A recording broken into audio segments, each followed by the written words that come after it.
morning everybody. Welcome to a new session. In this video we are going to discuss about thermal effect of electric current. So चलो शुरू करते हैं. So thermal effect of electric current.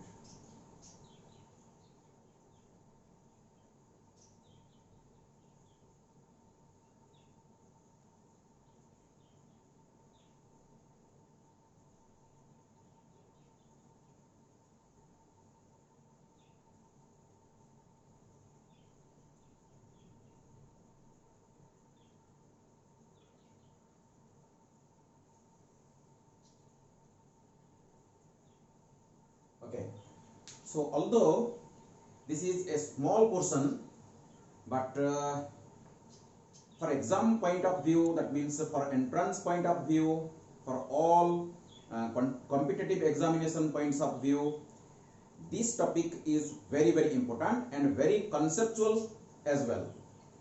So इसीलिए ये chapter को हम दो video में डिवाइड करके इन डिटेल इन डेप्थ इसको डिस्कशन करेंगे. सो शुरू करने से पहले I am lieutenant Dyuti Krishna Khandwal, lecturer in physics. So welcome to this video. So heating effect of electric current और thermal effect of electric current, what does it mean by, what is its meaning.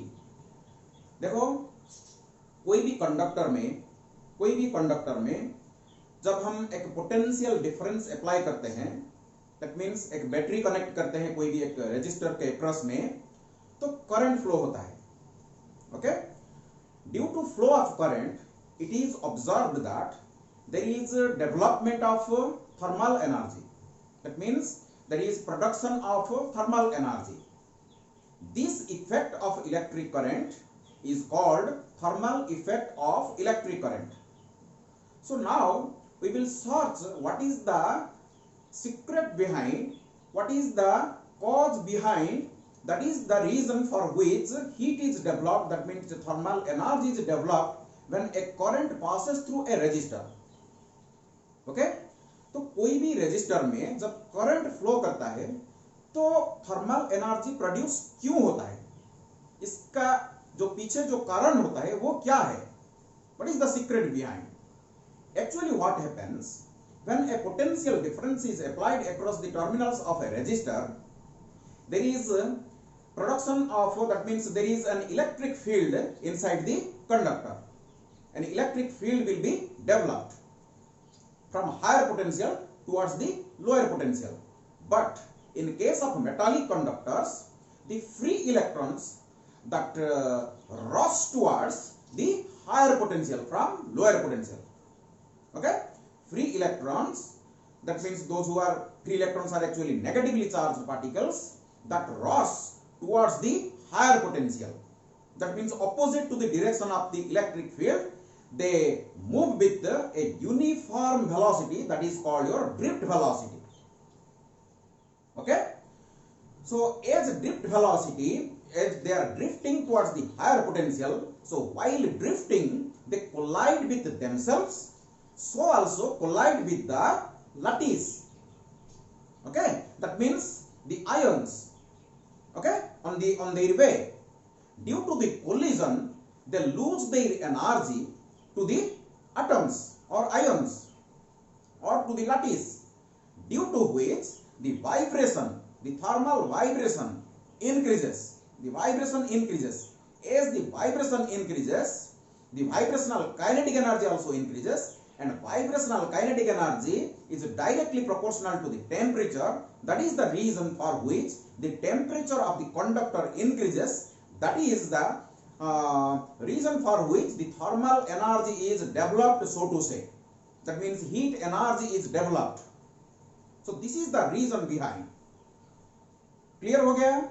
जब एक conductor के दो terminal के across अगर जब हम क्या करते हैं, एक पोटेंशियल डिफरेंस अप्लाई करते हैं, दैट मींस एक बैटरी कनेक्ट करते हैं, कोई भी एक सोर्स जब कनेक्ट करते हैं, करंट का जो सोर्स अगर कनेक्ट करेंगे एसी हो या डीसी हो, जब कनेक्ट करते हैं तो क्या होता है, electrons drift with drift velocity towards the higher potential. जब ये ड्रिफ्ट करते हैं वो क्या करते हैं, अपनी आप से वो कोलाइड करते हैं, और जो लैटिस है which consist of large number of your ions on their way, they also collide with the ions। ions के ऊपर भी वो बॉम्बार्डमेंट करते हैं और कोलाइड करते हैं। जब कोलाइड करते हैं जितना काइनेटिक एनर्जी इसके पास होते हैं वो ट्रांसफर कर देते हैं, and due to the absorption of kinetic energy from the electrons, the vibrational kinetic energy increases, the amplitude of the vibration of each and every atom in the lattice increases। As the amplitude increases, that is the reason for which their kinetic energy increases, vibrational kinetic energy increases, and vibrational kinetic energy is directly proportional to the temperature। So temperature of the conductor increases। okay? जो temperature increase होता है तो क्या होता है, heat produce होता है। heat actually produce होके हमारा क्या temperature increase होता है, लेकिन heat is the cause and temperature is the effect। So temperature जो इंक्रीज करता है इससे पता चलता है कि हीट एनर्जी जनरेशन हुआ है, थर्मल एनर्जी जनरेशन हुआ है। So this is the reason behind. Okay, तो चलो, सो एक कंडक्टर जिसका रेजिस्टर है, रेजिस्टेंस, जो रेजिस्टर का रेजिस्टेंस है सपोज आर, जो potential difference across the terminal suppose V, okay, and current flowing in it is suppose I. So on what factors this thermal energy actually depends upon, इसके ऊपर एक expression derive करते हैं। Okay, चलो देखो, तो ये जो कॉन्सेप्ट को लेते हुए हम एक एक्सप्रेशन डिराइव करेंगे। ठीक है, चलो सपोज ये मेरा एक कंडक्टर है,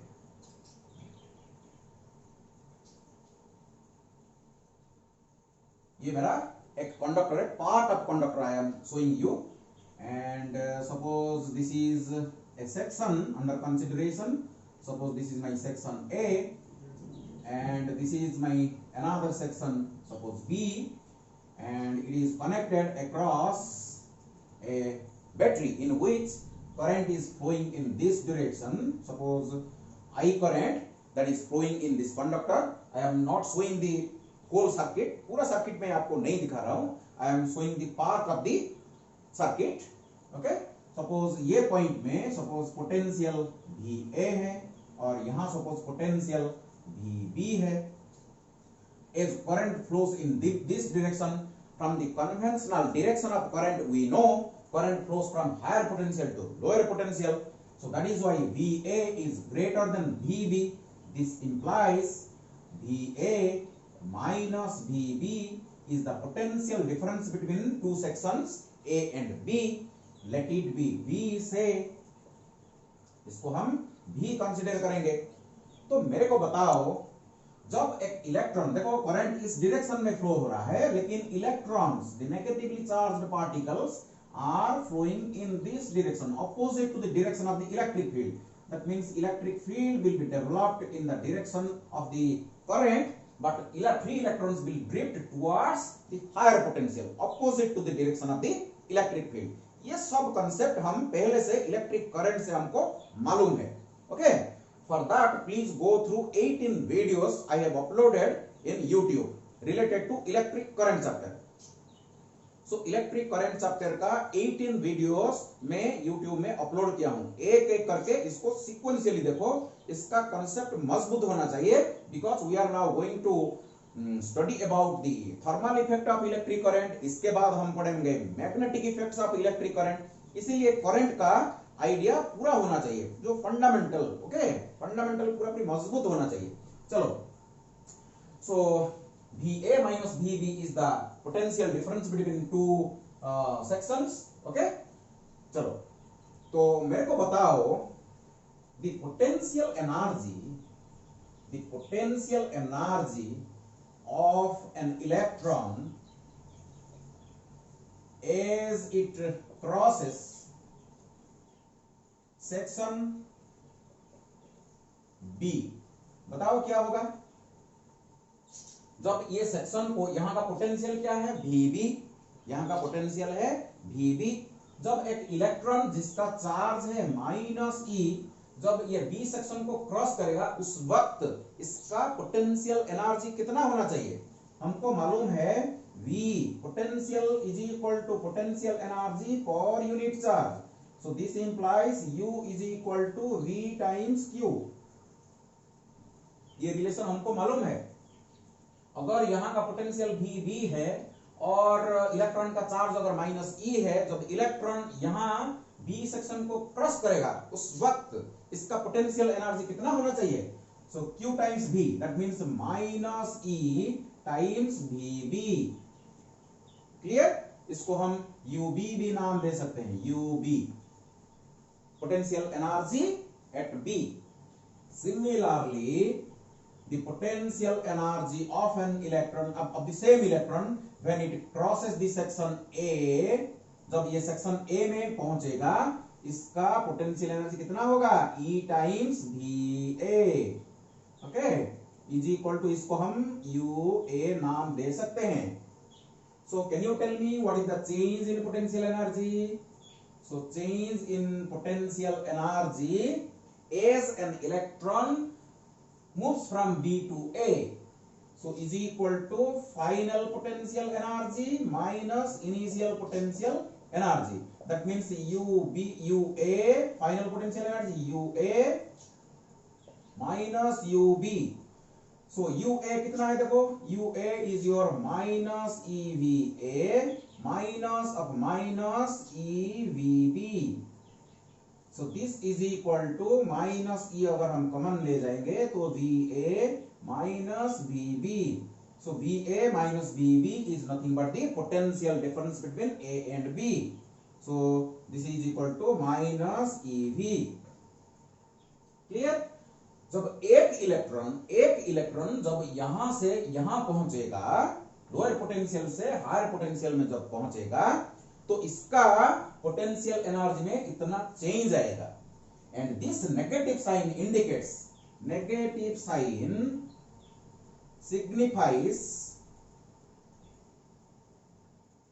signifies decrease in potential energy. Okay, जब यहां से लोअर पोटेंशियल से हायर पोटेंशियल जब इलेक्ट्रॉन मूव करेगा तो इसका पोटेंशियल एनर्जी डिक्रीज होगा. ओके, तो इसके पास ज्यादा पोटेंशियल एनर्जी था इधर, जब इधर आ गया तो पोटेंशियल एनर्जी में डिक्रीज हुआ. ओके, ये एनर्जी कहां से लेके आ रहा है? बैटरी इसको प्रोवाइड कर रहा है. Okay, I have connected to this a source of energy. Battery is nothing but a source of energy. Battery energy provide करता है इलेक्ट्रॉन को, और इलेक्ट्रॉन इधर आता है, पूरा जब तक ये यहां पहुंचेगा फिर से बैटरी तक इसका पूरा पोटेंशियल एनर्जी लॉस हो जाएगा. ओके, एक राउंड में इसका पोटेंशियल एनर्जी खत्म हो जाएगा.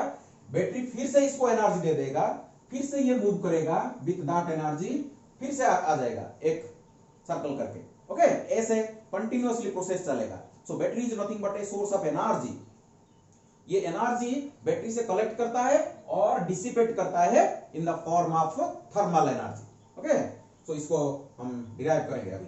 सो negative sign signifies decrease in potential energy. अगर एक इलेक्ट्रॉन यहां से यहां आएगा, अगर minus eV electron potential energy decrease होगा, तो if n number of electrons move from or cross the section, electrons cross the section B in time dt, then loss in potential energy or work done by the battery. जितना potential energy loss हो रहा है उतना work done हो रहा है battery के द्वारा, and that is equal to, suppose हम रिप्रेजेंट करेंगे dW. Okay, so is equal to minus NeV. एक इलेक्ट्रॉन B को क्रॉस करेगा तो इतना पोटेंशियल एनर्जी लॉस होगा. अगर n इलेक्ट्रॉन्स अगर क्रॉस करेंगे dt टाइम में तो कितना एनर्जी लॉस होगा? Minus NeV. इतना एनर्जी लॉस होगा. ओके, जो कि बैटरी से लाया गया। Battery is the source of energy, battery इसको एनर्जी प्रोवाइड कर रहा है इलेक्ट्रॉन को, एंड इलेक्ट्रॉन्स एनर्जी लूज कर रहे हैं। ओके, चलो, तो इतना जो एनर्जी लॉस हो रहा है कहां जा रहा है, वही तो हीट एनर्जी में और थर्मल एनर्जी में कन्वर्जन हो रहा है। सो इफ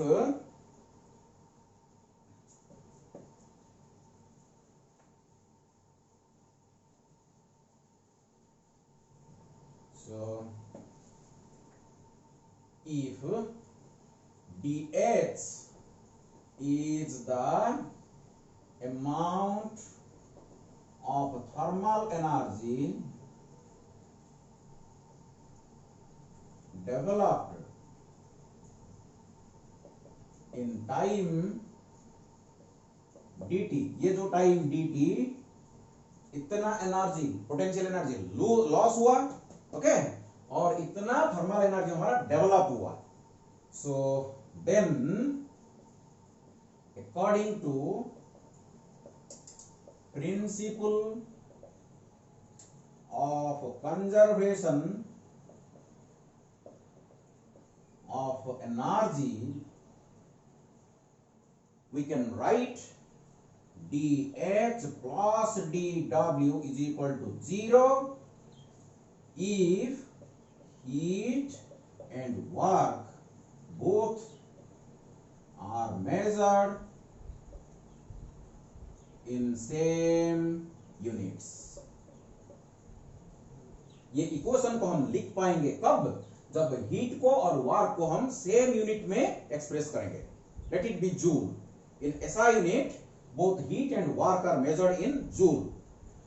सो जितना वर्क करेगा बैटरी, दैट मीन्स जितना केमिकल एनर्जी इसका लॉस होगा, बैटरी उतना वर्क करेगा, इलेक्ट्रॉन उतना एनर्जी पोटेंशियल एनर्जी लूज करेगा, जितना एनर्जी लॉस करेगा उतना हमारा क्या होगा, थर्मल एनर्जी डेवलप होगा। Actually there is no creation of and there is no creation and no annihilation of energy, only one form of energy is converted into another form. The electrical energy is converted into thermal energy. Energy is conserved, okay, so please keep in mind energy is conserved.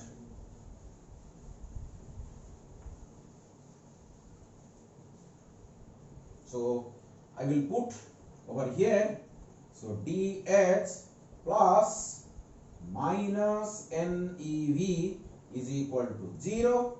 So this implies dH is equal to NeV. Let this be an equation. इसको हम रखते हैं, इसके ऊपर थोड़ा सा discussion करते हैं। देखो, if इसको रखते हैं इधर, if I is the current, then current is equal to charge flown divided by time taken। लेकिन बताओ मेरे को, चार्ज फ्लोन, यहां dt टाइम में कितना चार्ज क्रॉस किया, n इलेक्ट्रॉन्स। अगर n इलेक्ट्रॉन क्रॉस करेगा, एक एक इलेक्ट्रॉन का चार्ज अगर E होगा, सो हम इसको लिख सकते हैं Q डिवाइड बाई T, ये हमारा, so Q is equal to NE divide by dt, Q divide by dt। ऐसे देखो, Q is the charge flown in time dt, so Q is my NE divide by time मेरा dt। इसको हम dq भी लिख सकते हैं, dq भी लिख सकते हैं, कोई प्रॉब्लम नहीं। So dq divide by dt is nothing but our electric current, लेकिन charge crossed is equal to NE divide by dt। एक इलेक्ट्रॉन का चार्ज E है और dt टाइम में कितना इलेक्ट्रॉन क्रॉस किया था B को, n इलेक्ट्रॉन क्रॉस किया था, तो चार्ज कितना चार्ज क्रॉस किया, तो Ne चार्ज क्रॉस किया। So this is my I, so I is equal to this much, so this implies E is equal to I dt divide by n। ये जो E का value I dt divide by n में इधर substitute करूंगा, okay. सो यहां से देखो, so dH is equal to n, E के जगह में सब्स्टिट्यूट करूंगा I dt divide by n times V, okay. this n cancels out, so this implies dH is equal to V, इसको पहले लिखूंगा I and dt. From this you can see this is the amount of thermal energy that is developed due to flow of current I, and when the potential difference is V in time dt. dt time में dH amount का thermal energy develop हुआ. So total दस total thermal energy developed in time t is given by इसको क्या करेंगे हम integrate कर देंगे. सो बोथ साइड हम इंटीग्रेट करेंगे. dH is equal to V तो कांस्टेंट है, potential difference we have applied constant potential difference and current flowing in the circuit is also constant. So di 0 to dt, ये dt है, so dt 0 to t 0 to h. Okay चलो देखो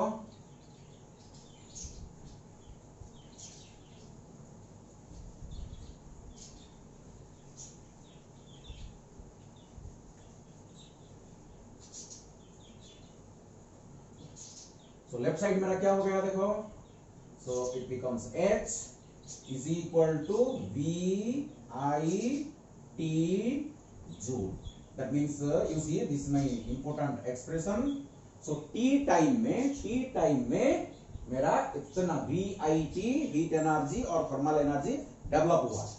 If V is measured in volt, I in ampere, and T is measured in second, then H will be measured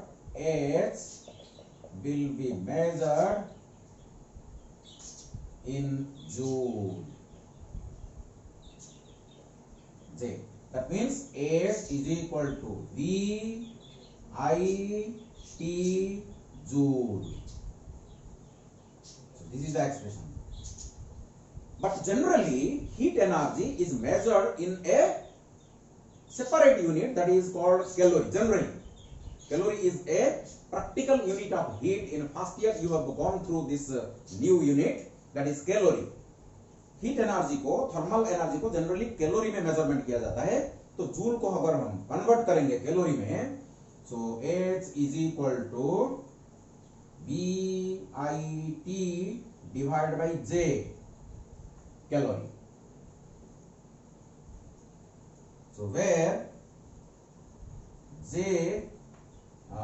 is approximately equal to 1.86, okay, joule per calorie, which is called mechanical equivalent of heat. That means J is equal to 4.186.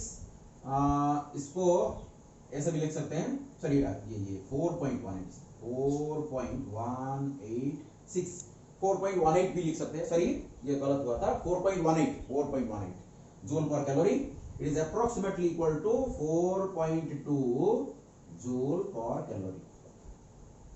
Okay, so joule को calorie में और calorie को joule में conversion करने के लिए हम ये यूज करेंगे.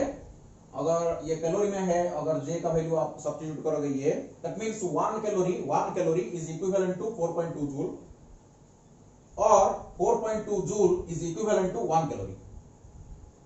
4.2 जूल का अगर वर्क करोगे, 4.2 जूल का अगर आप वर्क करोगे तो 1 कैलोरी का हीट प्रोड्यूस होगा. जस्ट इन कन्वर्स 8 कैलोरी का अगर हम हीट देंगे तो 4.2 जूल का वर्क होगा. ये एक्सपेरिमेंटली जूल इसको निकाले थे, एक्सपेरिमेंटली इसको फाइंड आउट किए थे. इसीलिए ये जो भी हम पढ़े हैं इसको, ये जो थर्मल इफेक्ट को जूल्स हीटिंग इफेक्ट भी बोलते हैं. Joule's heating effect of electric current. Okay, credit Joule को जाते हैं. Joule is a very renowned scientist, renowned physicist, so to say. Okay, in maximum fields you can Joule को आप बहुत फील्ड में आप देखोगे, the great name in physics. Okay, so this is my expression. इसको थोड़ा डिफरेंट फॉर्म में लिखते हैं, इसका डिफरेंट फॉर्म्स है. तो याद रखो, अगर VIT होगा ये जूल होगा, लेकिन कैलोरी में अगर लिखोगे तो 4.2 में डिवाइड करना पड़ेगा. ओके, तो चलो, तो H ये इंपॉर्टेंट इक्वेशन है, इसको हम ऐसे भी लिख सकते हैं, V is equal to IR. देखो V Ohm's law, V is equal to IR. अगर V के जगह में IR सब्स्टिट्यूट कर दूंगा तो ये हो जाएगा I स्क्वायर RT. ये भी एक फॉर्म है in terms of current and resistance. This is in terms of voltage, potential difference and electric current. और भी एक फॉर्म है, यहां से अगर मैं V को इरेडिकेट करूंगा, सॉरी I को अगर मैं एलिमिनेट कर दूंगा तो I is equal to V divide by R होगा. सो यहां अगर मैं V square divide by R square लिख दूंगा तो मेरे को मिलेगा V square divide by R times T. So ये तीन फॉर्म हम याद रखेंगे. Okay, depending upon the situation, depending upon the physical quantities mentioned in the problem, we will use different formulae. Okay, H is equal to VIT in terms of potential difference and current. This is heat developed in terms of current and resistance. This is in terms of potential difference and resistance. Okay, so problem को देख के हम use करेंगे, situation different situation में different formula को हम use करेंगे. So this is about all about your thermal effect of electric current. लेकिन ये छोटा सा डिस्कशन था, इसके रिलेटेड बहुत सारा कॉन्सेप्ट्स है, इसके बारे में हम डिस्कशन करेंगे. लेकिन इससे पहले हम और एक, यहां से देखो, एक जूल्स लॉ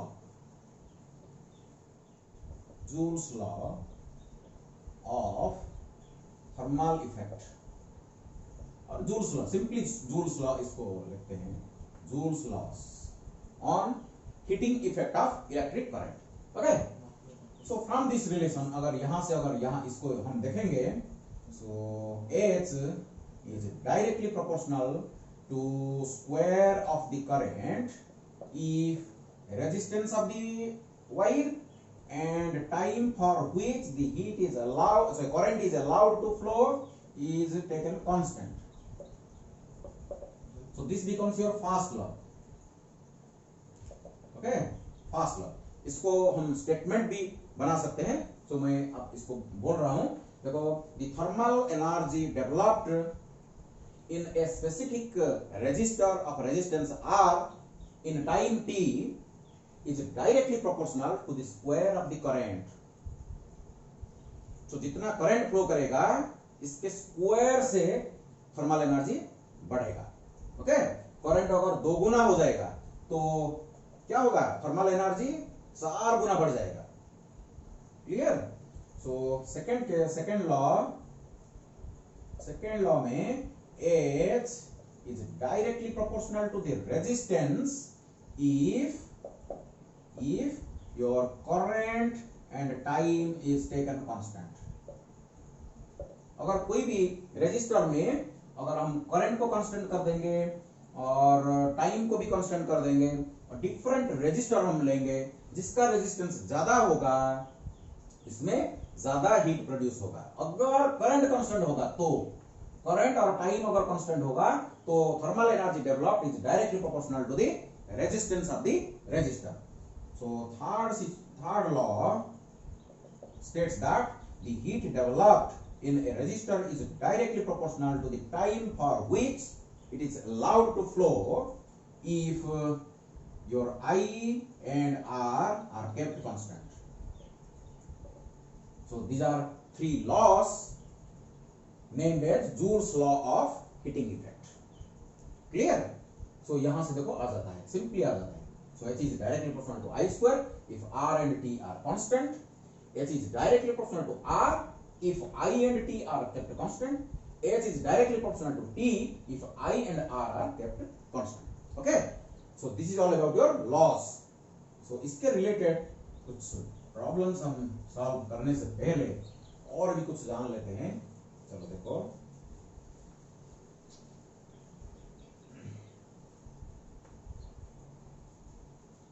चलो एक प्रॉब्लम करते हैं, एक प्रॉब्लम, इसके बाद में कुछ आपको बोलूंगा। एक बढ़िया प्रॉब्लम करते हैं। चलो एग्जांपल लो। Suppose you are given two wires, given two wires of same mass. We are given two wires, two conductors, two resistors, you can say, of same mass. Mass of both the wires are same, but their lengths are in the ratio 1:2. Their diameters are in the ratio 1:3. Their resistivities are in the ratio 2:1. ये हमको given है, ये problem में हमको दिया गया है। हमको पूछ रहा है if rate of production of heat in wire, in fast wire is 10 joule, 10 watt. Rate of loss, okay, is 10 watt. okay, watt में हम आगे डिस्कशन करेंगे। ये पावर का यूनिट है, पावर का यूनिट है। If rate of production of heat, rate of production of heat, that means the heat produced per second, heat produced per second, एक यूनिट टाइम में जितना हीट प्रोड्यूस होता है इसको बोलते हैं rate of production of heat. इसके बारे में हम आगे डिस्कशन कर रहे हैं। चलो इसको करते हैं। Then find out the rate of production of heat in second wire। ये क्वेश्चन है, इसको पॉज करो, वीडियो को पॉज करो, क्वेश्चन को अच्छी तरह पढ़ो, इसको समझो और इसको सॉल्व करने की कोशिश करो। इसके बाद मेरा सॉल्यूशन को देखो प्लीज। देखो ये वेरी सिंपल है। आगे से हमारा जो इलेक्ट्रिक करंट का जो नॉलेज वो हमारे पास होना चाहिए। ओके, इसको सॉल्व करने के लिए देखो, अगर हो गया तो बहुत अच्छा, अगर नहीं हुआ तो मैं कैसे कर रहा हूं इसको देखो, सॉल्यूशन को देखो। देखो mass of both the wires constant. देखो ये एक वायर है, ये एक कंडक्टर है और ये एक कंडक्टर है, ये मेरा सेकंड कंडक्टर है। ओके, इसका देखो मास सपोज m1, इसका मास सपोज m2, इसका लेंथ l1, इसका लेंथ l2, इसका d1 डायमीटर, इसका डायमीटर d2, इसका रेजिस्टिविटी ρ1, इसका रेजिस्टिविटी ρ2। क्लियर? चलो तो बताओ m1 is equal to m2, it is given in the question, given two wires of same mass, mass of the both the wires are same। तो मास अगर same होगा तो L1 D1 into A1। देखो देखो देखो डेंसिटी को अगर D नाम देंगे, ये देखो ये क्या है, डायमीटर, ये डायमीटर है। तो अगर density is equal to mass divide by volume, so this implies mass is equal to density multiplied by volume. Okay, mass is equal to density multiplied by volume. तो इज इक्वल टू डेंसिटी को अगर हम D नाम देंगे, volume को हम area of cross section multiplied by length लिख सकते हैं। Volume is equal to area of cross section times length लिख सकते हैं। ये हमारा डेंसिटी का रेशियो, ये डेंसिटी का रेशियो। क्लियर है? ये डायमीटर का नहीं, ये डेंसिटी का रेशियो। क्लियर हो गया? तो देखो यहां से मैं लिखा, देखो DAL। क्लियर हो गया? तो इज इक्वल टू सेकेंड का L2 D2 टाइम्स A2 होगा कि नहीं? देखो इसको देखो, इसको देखो, क्लियर? अगर डाउट है तो लिखो, मेरा कमेंट लिखो मेरे को। सो दिस इंप्लाइज, यहां से हम क्या करेंगे, A2 डिवाइडेड बाई A1 निकालेंगे। A2 divide by A1 is equal to L1 D1 divide by L2 D2। चलो इसको रखते हैं, इसे ऐसे रखो। चलो आगे बढ़ते हैं। हमको क्या चाहिए, rate of loss of heat का हमको चाहिए। देखो suppose P2 is the rate of production of heat. Rate of loss of heat इसको बोल सकते हो और rate of production of heat भी बोल सकते हो। जो प्रोड्यूस हो रहा है वो लॉस भी हो रहा है। So P2 divided by P1 is equal to, okay, is equal to क्या करेंगे, V square divide by R2। देखो कहां से आया ये, मैं आपको थोड़ा सा बता रहा हूं, इसको पहले से वो आपको बताना चाहिए था। एक्चुअली देखो power, power is, what is power, P is equal to work done per unit time. Power is equal to work done per unit time, okay. That means energy consumed और heat energy developed per unit time, ऐसे भी लिख सकते हैं हम, okay. तो यहां अगर मैं क्या करूंगा, देखो यहां मैं आपको थोड़ा सा समझा रहा हूं, फिर से मैं रिपीट करूंगा इसको। So P is equal to H is equal to क्या है हमारा, VIT डिवाइड बाई T। अभी तो हमने निकाला W इज इक्वल टू, ये देखो VIT divide by T, okay. So P is equal to क्या हो जाएगा, VI हो जाएगा, VI हो जाएगा और I स्क्वायर R भी हो जाएगा, ओके। T अगर कैंसिल हो जाएगा तो V square divide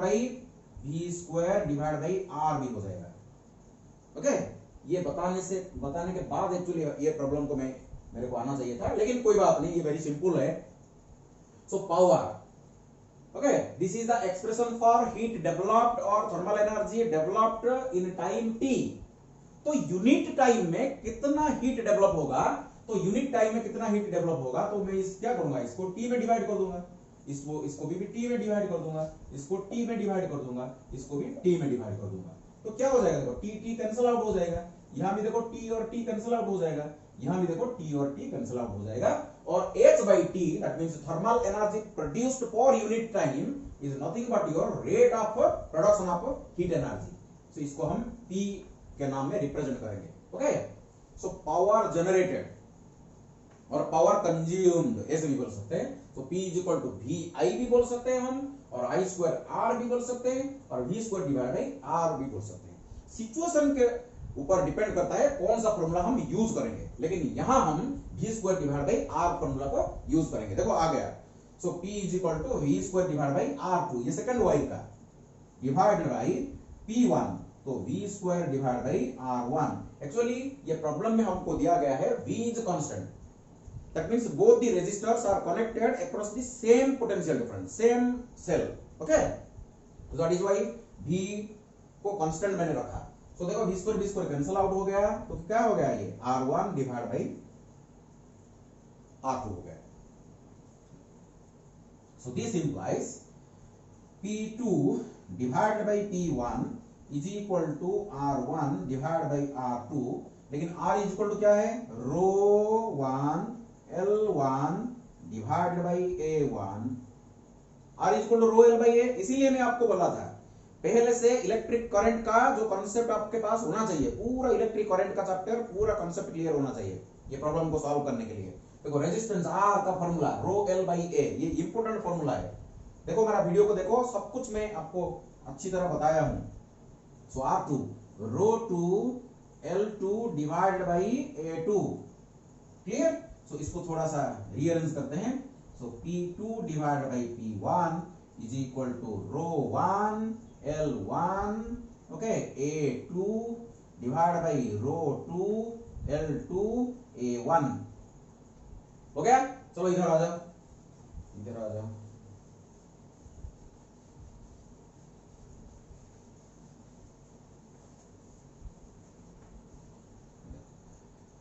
so this implies everything is given over here, सब कुछ आपको दिया गया है, देखो ये पूरा सब कुछ आपके पास है। तो P2 divided by P1 is equal to rho 1 divided by rho 2, rho 1 divided by rho 2 is equal to 2 divided by 1, okay. L1 divided by L2, L1 divided by L2 is equal to, एक काम करते हैं, देखो यहां से और एक काम करते हैं, यहां मेरा था, मैंने मिटा दिया एक्चुअली, क्या था मेरे पास, देखो A2 divide by A1 is equal to क्या था, L1 D1 divide by L2 D2 था। देखो देखो देखो, इससे पहले देखो मैं यहां से जो इरेज कर दिया, A2 divide by A1 is equal to L1 D1 divide by L2 D2 था मेरा, देखो यहां मैं सब्स्टिट्यूट कर दूंगा, तो रो 1 L1 square D1 divide D1 divide by rho 2 L2 square D2, ये हो जाएगा, ओके। थोड़ा सा इसको देख लो, सो दिस इंप्लाइज, देखो यहां से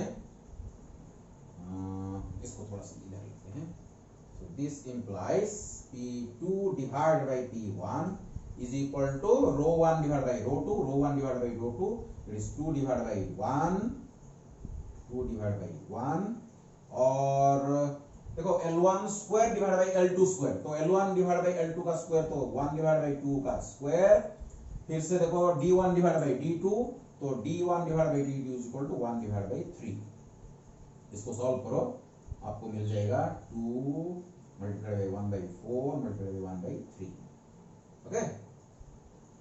तो 2 2 जा 4, 1 डिवाइड बाई 6 हमको मिलेगा, तो P2 by P1 is equal to 1 divide by 6, हमको P2 चाहिए 1 डिवाइड बाई 6 टाइम्स P1, लेकिन P1 कितना है 10 watt, first wire is losing heat at the rate of 10 watt, तो सेकेंड वायर कितना रेट में लॉस करेगा, 1 divide by 6 multiplied by 10 is equal to 5 divide by 3 वाट।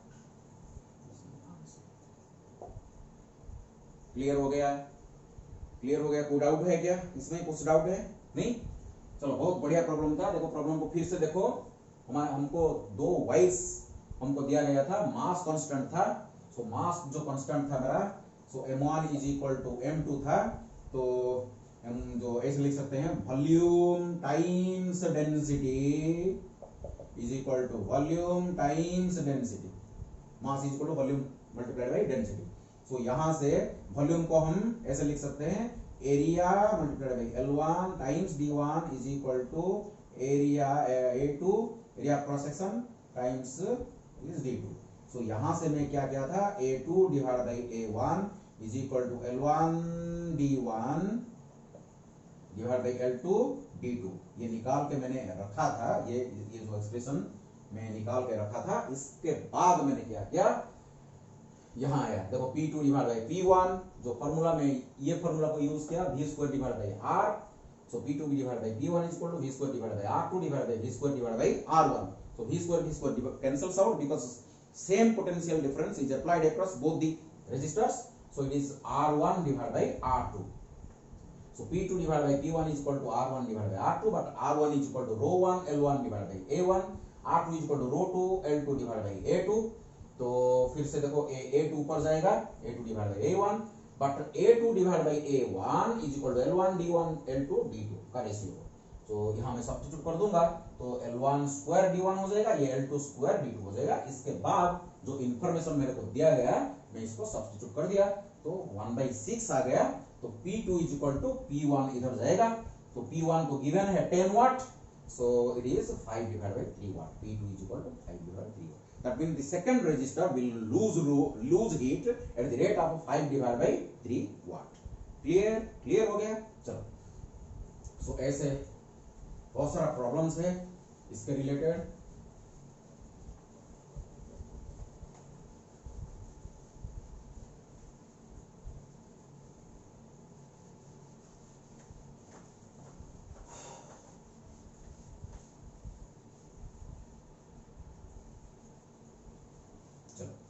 तो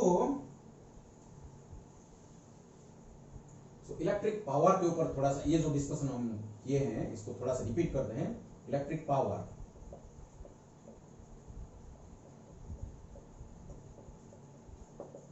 इलेक्ट्रिक पावर जिसको हम रिप्रेजेंट करते हैं P के द्वारा, it is nothing but the work done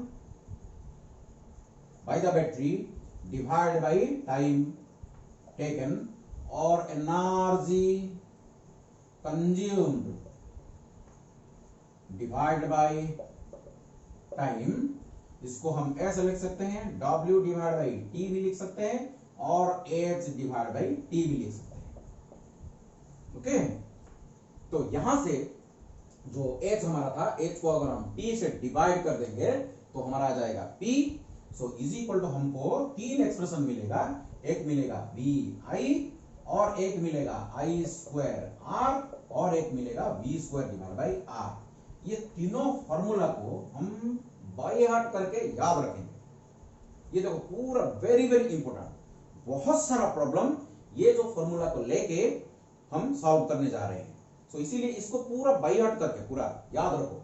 P is equal to VI potential difference multiplied by electric current, this is square of the current times resistance of the resistor, this is square of the potential difference divide by resistance of the resistor. इसको याद रखो please. Okay, इसके बाद SI unit के बारे में हम थोड़ा सा डिस्कशन करेंगे। SI unit of electric power, SI unit of electric power, आप देखो वाट पर यूनिट टाइम, वाट को कैसे मेजरमेंट किया जाता है, जूल डिवाइड बाय टाइम को कैसे मेजरमेंट किया जाता है, सेकंड, जूल पर सेकंड। इसको नाम दिया गया watt, represented by capital W, watt the name of a scientist. Okay, so James Watt, इसके नाम से ये यूनिट दिया गया। सो W को स्मॉल लेटर्स में स्टार्ट किया जाना चाहिए। अगर पूरा लिखोगे तो WATT अगर लिखोगे तो ये स्मॉल लेटर होगा, लेकिन ओनली W लिखोगे तो ये कैपिटल W होगा। वाट साइंटिस्ट का नाम अगर यूनिट में यूज किया जाता है, इसको कैपिटल W के नाम में रिप्रेजेंट किया जाता है। So watt is the SI unit of electric power. So ये जो watt generally it is a very small unit. If the energy consumed by an electrical appliance is 1 joule per second, then its power consumed is said to be 1 watt. Okay, its power consumed is said to be 1 watt. So इसका जो bigger units of power actually 1 kilowatt ऐसे लिखते हैं। K को small लिखा जाता है, W को कैपिटल लिखा जाता है। So kilowatt is equal to 10 to the power 3 watt. So 1000 watt को हम 1 किलोवाट बोलते हैं। ये बड़ा यूनिट है। ओके, और भी इससे भी बड़ा यूनिट है megawatt. Megawatt is equal to 10 to the power 6 watt. Okay, so आप अगर बोलोगे ये किलो तो साइंटिस्ट का नाम नहीं था, इसको आप स्मॉल लेटर किए, ये मेगा तो साइंटिस्ट का नाम नहीं है तो इसको कैपिटल M क्यों लिखा गया। अगर मैं यहां स्मॉल m लिख दूंगा तो ये हो जाएगा मिलीवाट, ये छोटा यूनिट हो जाएगा। मिलीवाट के लिए स्मॉल m लिखा जाता है, लेकिन मेगावाट के लिए कैपिटल M लिखा जाता है, क्योंकि दो लेटर सेम हो जाता है। मिली और मेगा M में शुरू होता है। मिली के लिए स्मॉल m, मेगा के लिए कैपिटल M, इसीलिए। लेकिन ये साइंटिस्ट का नाम नहीं है। Okay, so 1 megawatt is 10 per 6 watt is another bigger unit of power. And next it is 1 horsepower. 1 horsepower is equal to 746 watt. Okay, 746 watt को 1 horsepower बोला जाता है। This is also very frequently used. और भी 1 British thermal unit, इसको 1055 वाट, ये भी एक यूनिट है। ओके, ये सब बहुत सारा यूनिट्स, इसको सब याद रखो। और भी एक बहुत इंपॉर्टेंट यूनिट जो मैं बताने जा रहा हूं, सबसे देखो, इससे पहले इलेक्ट्रिकल एनर्जी को अगर मैं जाऊंगा,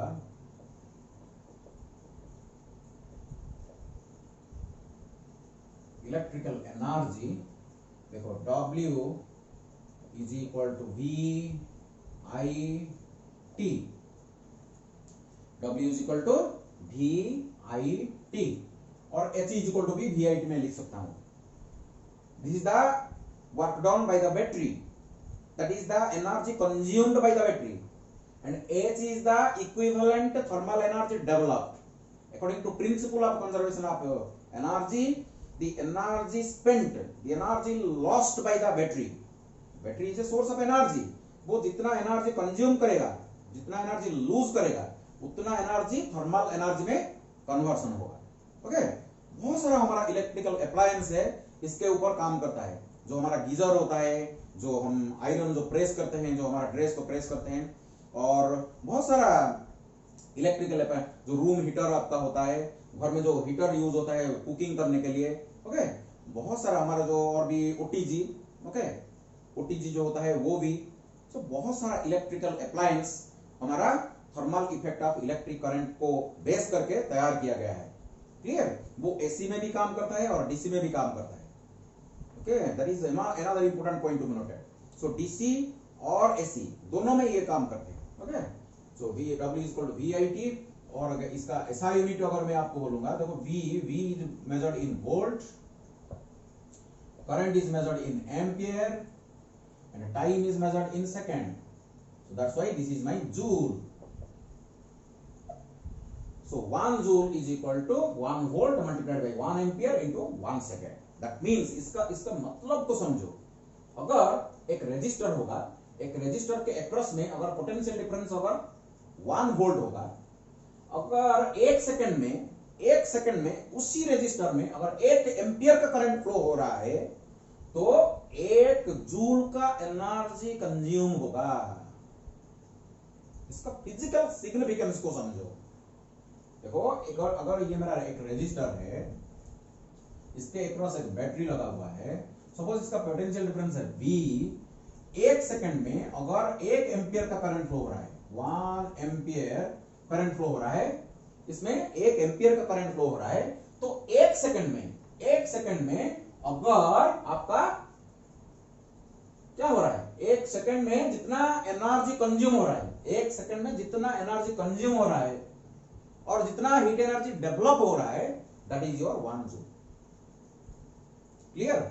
और इसको देखो ऐसे भी समझते हैं, volt multiplied by ampere, volt multiplied by ampere is nothing but your power, which is nothing but your watt. This is your watt multiplied by second is your joule, और watt is equal to joule per second, watt is equal to joule per second, और joule is equal to watt into second. That means इसका मतलब को समझो.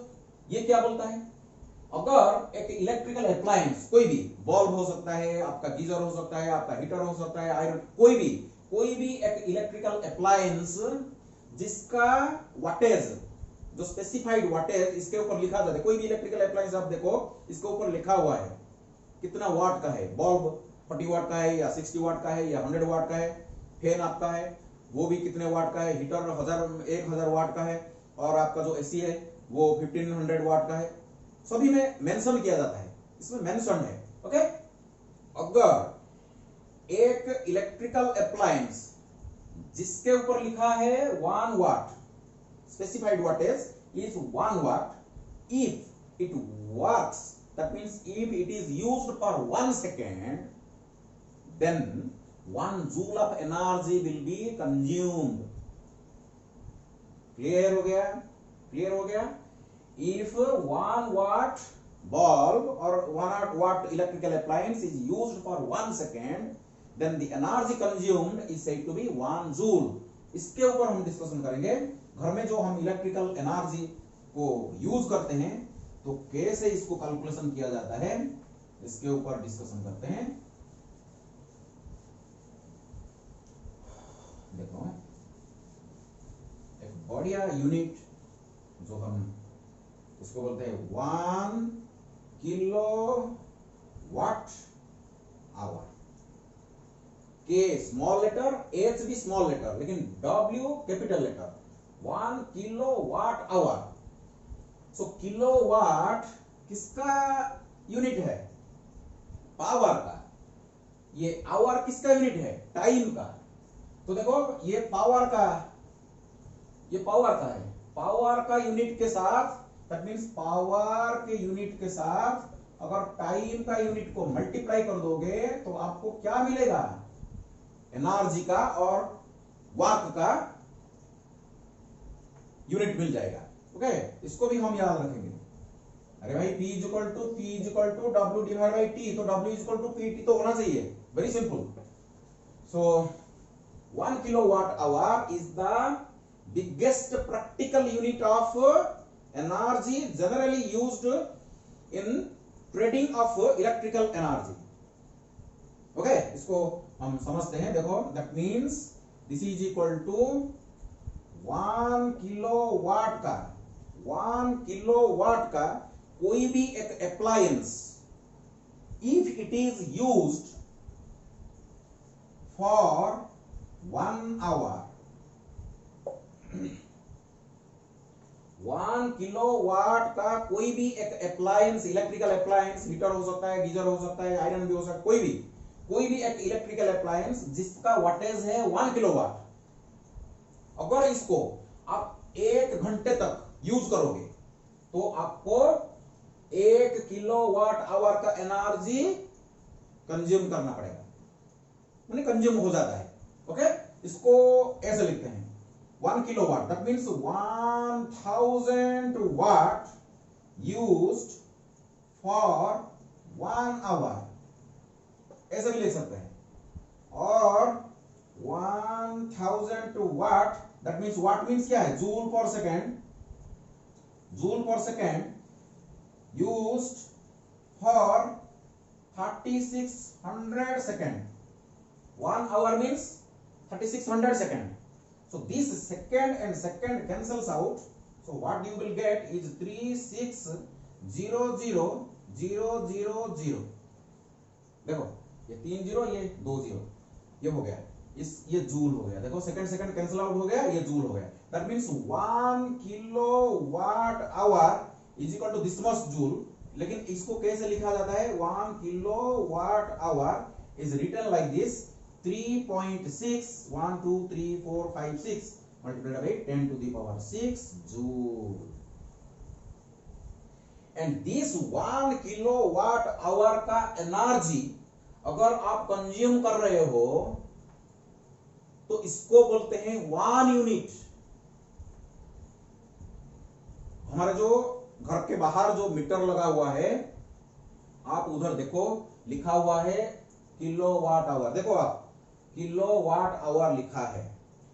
अगर आपका जो metre में यहां एक रीडिंग दिखाई देता है, सपोज ये 356 लिखा हुआ है अभी, दैट मीन्स अभी तक आप 356 किलोवाट आवर का एनर्जी आप कंज्यूम कर चुके हो। अगर ये 356 अभी अगर 357 हो गया, दैट मीन्स और 1 किलोवाट आवर का एनर्जी आप कंज्यूम कर दिया। दैट मीन्स और 1 यूनिट आप कंज्यूम कर दिया। सो 1 यूनिट के लिए हमारा कितना पैसा ये डिपार्टमेंट फिक्स करता है। 1 से 50 यूनिट तक कुछ एक लेवल है, 50 से 200 तक एक लेवल है, 200 से 300 तक और एक लेवल है। इसके जो प्राइसेस है जो फिक्स करता है हमारा इलेक्ट्रिकल डिपार्टमेंट, इसको फिक्स करता है। चलो साउथ को या नॉर्थ को कुछ भी। सो 1 किलोवाट आवर इसको बोलते हैं, देखो यो this 1 kilowatt hour is called board of trade. That means it is your 1 unit of electrical energy. Board of trade, electrical energy को जो बिजनेस किया जाता है इसके हिसाब से इसको बोर्ड ऑफ ट्रेड बोलते हैं। और इतना एनर्जी अगर, दैट मीन्स इतना जूल का एनर्जी आप अगर आप कंज्यूम कर दिया कोई भी अप्लायंस यूज करके, तो आपका मीटर 1 यूनिट बढ़ जाएगा। इसके हिसाब से आपको पैसा डिपॉजिट करना पड़ेगा। So this is all about your electrical power and electrical energy. Got clear to all of you? चलो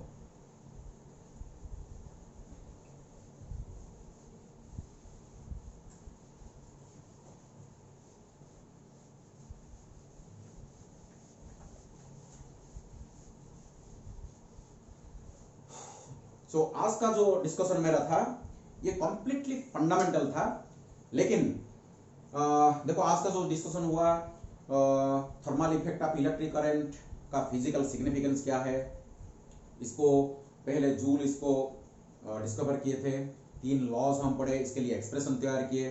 वो जितने भी आज का जो डिस्कशन है छोटा सा डिस्कशन था और वेरी सिंपल डिस्कशन था, और 2 प्रॉब्लम हम सॉल्व किए वो भी बहुत सिंपल था। लेकिन मेरा जो नेक्स्ट वीडियो होगा, प्लीज इसको देखना ही देखना, क्योंकि एंट्रेंस पॉइंट ऑफ व्यू से that video will be very very important.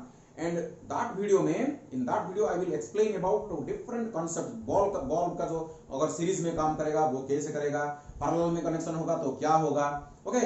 अगर हीटर को हम सीरीज में, जो वाटर हीटर होता है, अगर सीरीज में हम कनेक्ट करके हम हीट करेंगे तो जल्दी होगा, या पैरेलल में कनेक्ट करके अगर हीटर को हम यूज करेंगे तो जल्दी होगा। बहुत सारा कॉन्सेप्ट को हम डिस्कशन करेंगे नेक्स्ट वीडियो में। सो नेक्स्ट वीडियो को जरूर देखना। तब तक के लिए जय हिंद। Okay, thank you.